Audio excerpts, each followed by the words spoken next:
Don Pepe, ¿cómo podríamos entender tempo, el tiempo y la cadencia en una obra, en una escena, en un cuadro? Bien, bueno, la tensión dramática nos lleva el texto a un ritmo literario que corresponde a un ritmo anímico del actor. Ahora, decía alguien de los teóricos de teatro, creo que era Ramiro Chico, que el tono, o sea, el tono de voz, tiene que ir enlazado y encadenado a un tono que plantea el protagonista, quien tiene la palabra, y se va encadenando con el interlocutor. Ese es el tono sonoro. Ahora el ritmo es a lo que nos lleva la situación dramática, y el tempo es, digamos, esta cadencia, el ritmo y tempo es la cadencia de respiración de acuerdo a lo que se está enunciando. Danchenko decía, y lo probó en la época de Stanislavski, Emilio Danchenko, le recuerdo que era como el Pepito Grillo del maestro Stanislavski, magnífico artista literario, muy buen director, y fue la pareja cultural de Stanislavski. Stanislavski era más jovial, más cotorro, como decimos ahora. Entonces, y codificó una serie de cosas, fue Emilio Chico, y decía, si ponemos el estetoscopio en todos, como si hiciéramos un electrocardiograma a varios actores, el tono y el ritmo, llegará un momento en que el síndrome y diástole de los distintos actores lleva el mismo ritmo. De acuerdo con ese ritmo, la necesidad de respirar para lo siguiente nos irá dando un cambio o sincopado para escenas violentas, o rítmico para escenas dubitativas, explicativas y románticas. Entonces no sé si estoy contestando realmente lo que usted me decía, pero es complejo, pero es cuestión de sensibilidad, de ir llevando tono, ritmo, pausa, la pausa debida a poder subrayar el parlamento siguiente, o inclusive el subrayado para una explicación que lleva un chiste, la explicación y luego la inmediatez del remate del chiste para que tenga efecto. Creo que vagamente, pero le he contestado, para mí ese es el hecho de llevar el tono, el ritmo, la cadencia. En un ciclo que hicimos con el ITI UNESCO acerca del humor, veíamos varias cosas, por ejemplo, que en la televisión y en algunos tipos de obras, por ejemplo stand-up, hay ciertas reglas, como construir chistes breves, 1 o 2 minutos, y rematarlo. De otra manera, el chiste largo empieza a extenderse hasta perder al público. ¿En teatro hay alguna regla de este tipo?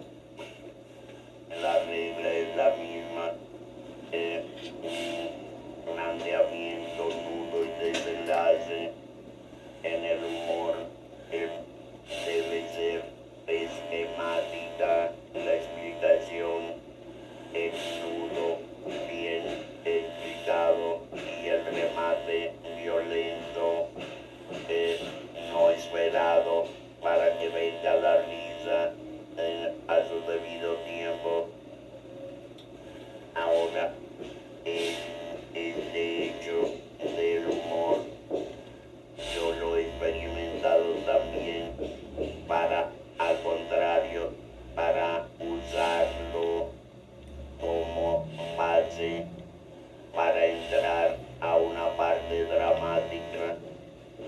Le diría yo un ejemplo: la llegada en tragedia griega, la llegada del pastor que recogió a Edipo, cuando que llevó a Edipo, yo recogió en la montaña cuando era un bebé.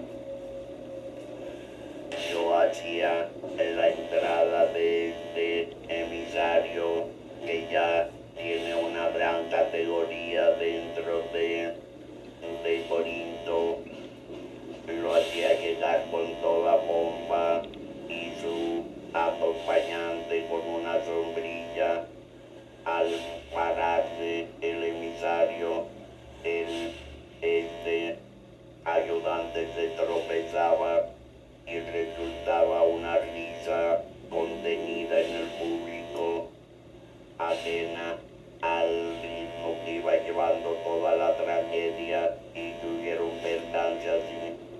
Había una ligera risa contenida y inmediatamente venía la parte dramática.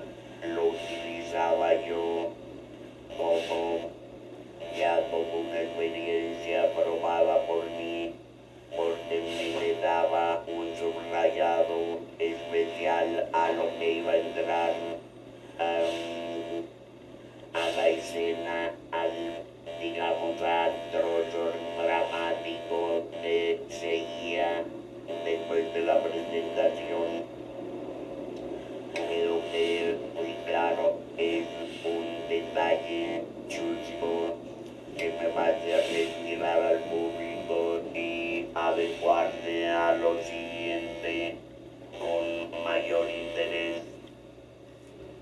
Le decía, referente a los cánones para el humor, los cánones físicos son los mismos y son aristotélicos, de andamiento, nudo y desenlace. Muy bien, recuerdo, hablando de crítica teatral, que hace aproximadamente 30 años el CUT convocó a un grupo de periodistas que quisieran, que estuvieran interesados en estudiar crítica teatral con ustedes. Ahí estuvimos en el auditorio, cuando era redondo, ahí del CUT, con usted. En la Facultad de Filosofía y Letras fueron otras clases, Olga Harmony, Antonio Alcaraz. Fue un ciclo en el que, por ejemplo, usted nos habló, una de las clases iniciales fue de teatro griego. Por supuesto, el conocimiento previo de la obra que vamos a ver, si fuera teatro griego, sería indispensable. ¿En qué otras cosas debería de fijarse un crítico teatral al ver teatro griego, que es algo muy peculiar y al que todo mundo reconoce que usted es una autoridad? No he tratado de ser excesivamente académico para no resultar pedante ante el público. En la tragedia tengo la suerte de haber hecho una cantidad mayor a mis compañeros de trabajo de los teatros clásicos. Me refiero al griego, al del Renacimiento. Bueno, he tratado siempre de que el luterano vea que estoy siguiendo los cánones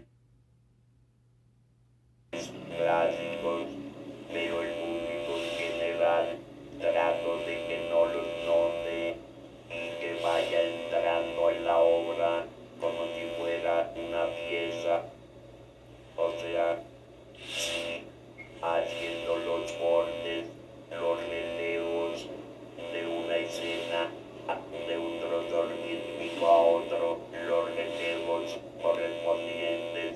El relevo muchas veces puede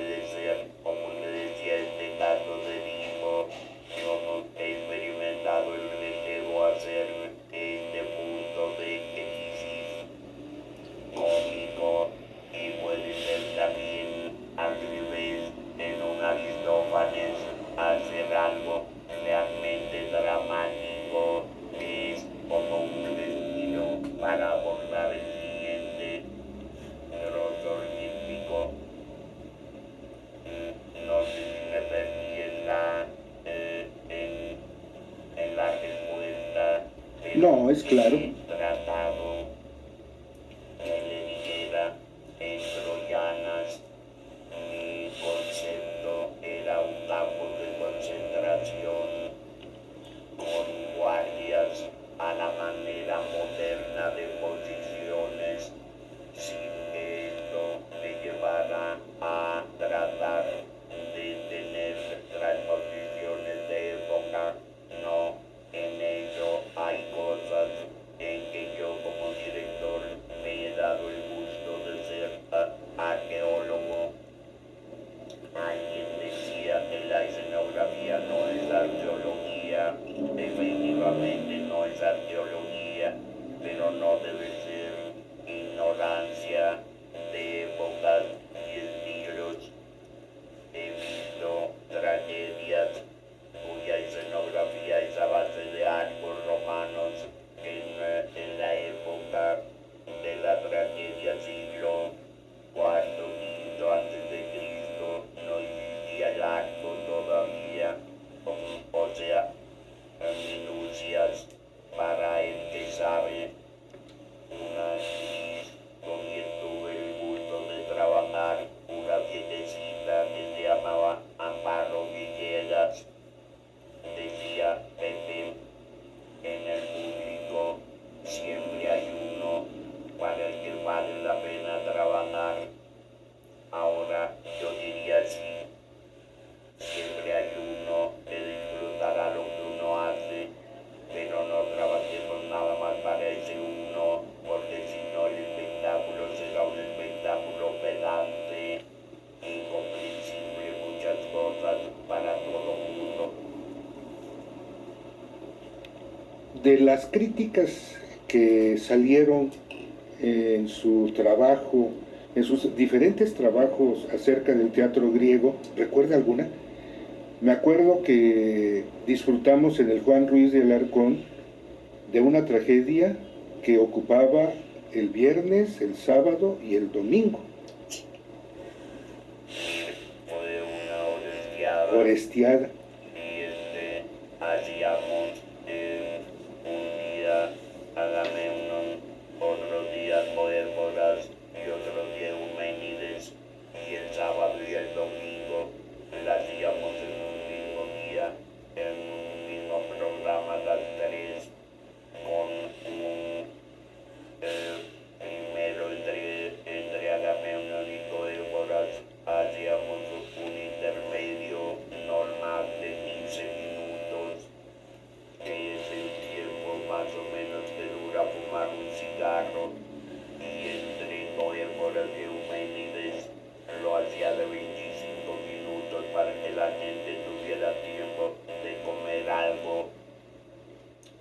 Hay algunas cosas que se han vuelto cánones y que lo han hecho debido a la costumbre. Por ejemplo, en Shakespeare el público cruzaba el puente, que era un tianguis, el día de función, y muchas veces el público llegaba tarde. Entonces, debido a esto, las obras de Shakespeare tienen aproximadamente 3 o 4 racontos. Explica en la premisa, comienza la escena y a los 5 minutos hay un pequeño raconto, resumen de lo que ha pasado. Lo hace a los 10 y lo hace a los 15. Y esto, curiosamente, como le decía, era para que el público que se retrasaba en las compras de este puente se fuera enterando de lo que pasa. Ahora, en teatro en general, yo soy de la idea de que la premisa tiene que estar muy bien explicada. no, no hacerla que el público se considere tonto por la explicación, pero siempre es bueno el hecho de esta explicación. En comedia hay dentro de la premisa muchas veces comienza la comedia cómica, comienza como pieza, es necesario un toque o dos para romper el hielo. Normalmente puede ser un accidente de uno de los personajes no principales, pero es algo para romper el hielo y puedan ganar la risa de ahí en adelante. O sea, esto muchas veces son trucos de director para que la premisa sea bien comprendida. Ahora, yo pienso que la premisa de tema, plástica, en todos sentidos, tiene que estar muy bien explicada para que la obra sea comprensible en sí. Hablando académicamente, para una crítica debe estar bien, bien explicado, repito, en la premisa de género, de estilo, de género y estilo literario, el plástico, obedeciendo a algo, a la época en que uno quiere situarlo.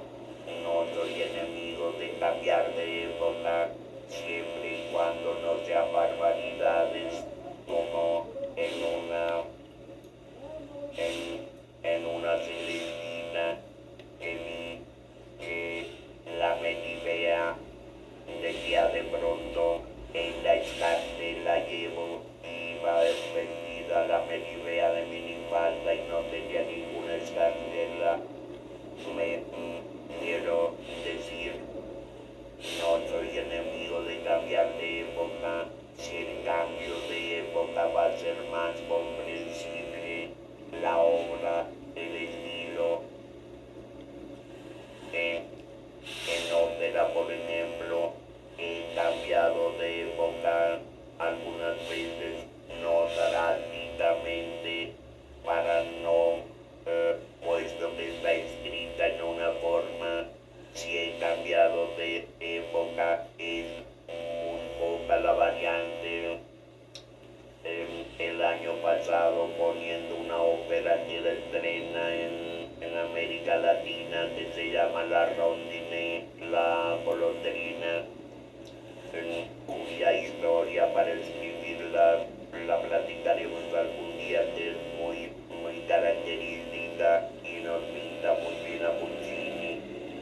La ópera está escrita para una Francia en la época de, de Napoleón III, pero a mí era tan la cercanía que veía entre la Rondine y la Traviata que dije hay que cambiarse de época y la vendé a los años 20, digamos en los años en que murió Puccini, porque decorativamente me la hacía más accesible y recurría a este diseñador ruso que se llama que es el padre de este cambio en la ropa del Art Nouveau a Art Deco y me funcionaba muy bien. Este mismo año hablando de cambio de época en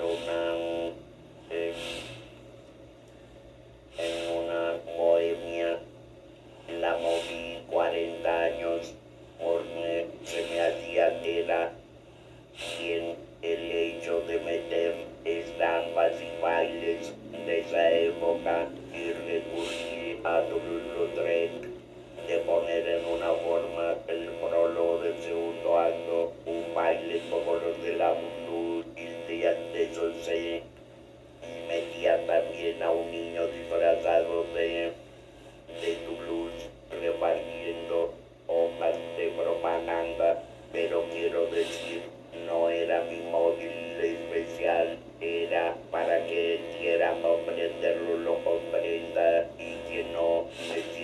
algo. Hay obras, bueno, el mismo Corriolano, no lo he visto, pero sé que la Compañía Nacional ha usado 3 autores distintos de Corriolano y de épocas distintas. Corriolano lo aguanta, pero hay obras que no aguantan el cambio de época. Me pilla por los cerros de Úbeda y yo le pediría que me hiciera otra pregunta porque me estoy yendo a experiencias mías y no a la crítica en sí. No, a mí me ha parecido muy interesante porque meterse en la cabeza del director es parte de lo que debería de hacer un crítico de teatro. Leer la obra, pensar si la respetó, obviamente eso implica conocimiento, si hubo modificaciones, imaginarse qué nos quiso decir y ya de ahí parten las respuestas. ¿Logró lo que quería o no? Me cambiaría un poquito a platicar de comedia del arte, su influencia en otros autores como Molière, que en ocasiones alguien hasta se ha atrevido a decir de una obra que calificó alguien de comedia, una comedia de Molière, y dice, no, eso es una farsa. Bueno, son detalles, son finuras que consultando varios libros, por ejemplo, veríamos que los géneros antes de Luisa Josefina eran como vagos. Luisa Josefina nos dividió pues tragedia, comedia, pieza, didáctico. ¿Usted está de acuerdo con estas segmentaciones que son más de libro? Bueno, la maestra Luisa Josefina, qué bueno que sigue viviendo y con una cabeza lúcida y trabajando, Sí. porque ha enseñado a muchas generaciones su punto de vista, que es un punto de vista heredado de Ucili y a la vez Ucili tomado por su admiración a Bernard Shaw, y Luisa nos lo ha masticado, hace lo más comprensible para un público y un medio más tropical como es el mexicano. Me encanta la división de Luisa y a todos nos ha servido como un gran canevá. Ahora yo aumentaría dentro de esta división de géneros algunos nombres que se han trastocado y la gente entiende una cosa por otra. Por ejemplo, la sátira. La sátira se ha tomado como la caricatura normalmente política de lo que ha sucedido. No hay tal. La sátira viene de la palabra satura, de saturar. O sea, la sátira realmente es un popurrí, una olla podrida en la que se mete todo y queda todo saturado, y hemos confundido el cosmos perfecto, la tragedia, lo que llamábamos alta comedia, lo que digo se llamaba alta comedia, que Luisa lo ha englobado en pieza, pero Luisa ha sido importantísima para el teatro en México, Cierto. de codificarnos a los autores, actores, directores, escenógrafos, darnos un lenguaje nacional. Sí, también estoy viendo en su estudio que diseña sus escenografías, diseña sus vestuarios. Esto no lo hace todo el mundo, ¿verdad? El que dirige debería de meterse un poco en esta materia.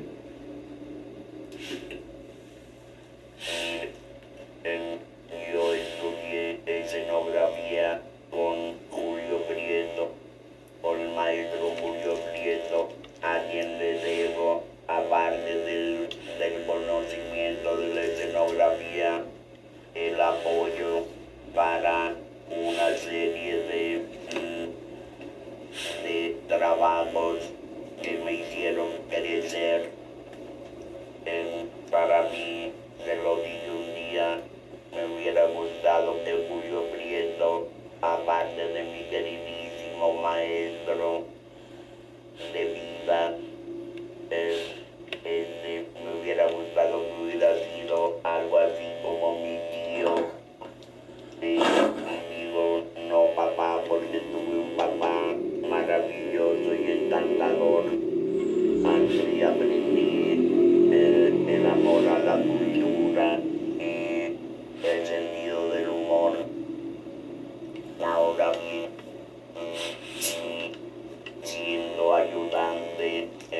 cuando regresé de mi venta en Francia, hubo una temporada en que la dediqué a actuar y comenzar a dirigir.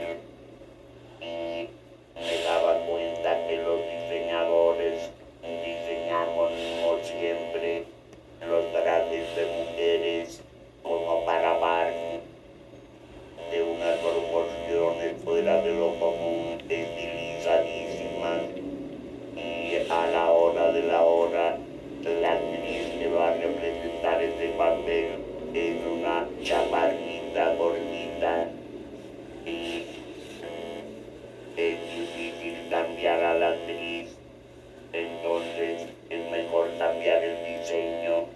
Entonces me gusta dibujar idealmente esos dibujos en pequeño y en conjunto como los que ha visto ahora.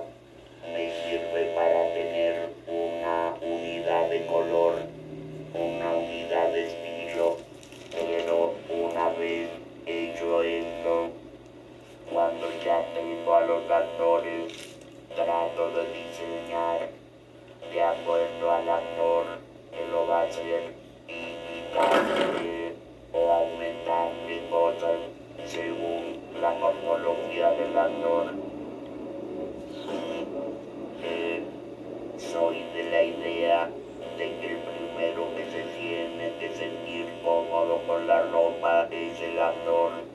Si no le gusta algo, le suelto todo un capítulo de historia del arte y lo convenzo de que bien se ve en vez de vestido de Tipi, vestido de Lord Byron. He sentido algunas escenografías con carencia de unidad. Digamos, si viera yo un cuadro, un óleo, una acuarela, me gusta mucho más en 2 tonos, cuando mucho 3. De tal manera que he visto escenografías que de repente manejan todos los colores, todas las formas y son anárquicos. Esto me da una sensación de pesado, que quizá en algunas obras da lógica, pero en otras se ve feo. Nada más se ve como que fueron a un bazar y compraron lo más barato. Entonces, aquí estoy viendo yo en su estudio, en su mesa de trabajo, que hay características y criterio de pintor. Así es. Unidad de color, punto de fuga. Hablábamos de la premisa que típicamente puede uno ver si la premisa es acertada o es fallida, y si es fallida ya le puede hacer lo que quiera al resto de la obra, que la obra se le va a desmoronar. Sí, mire, ha habido el hecho de la unidad de color, ha habido épocas muy exageradas, por ejemplo, con el advenimiento del Technicolor para el cine, comenzaron los norteamericanos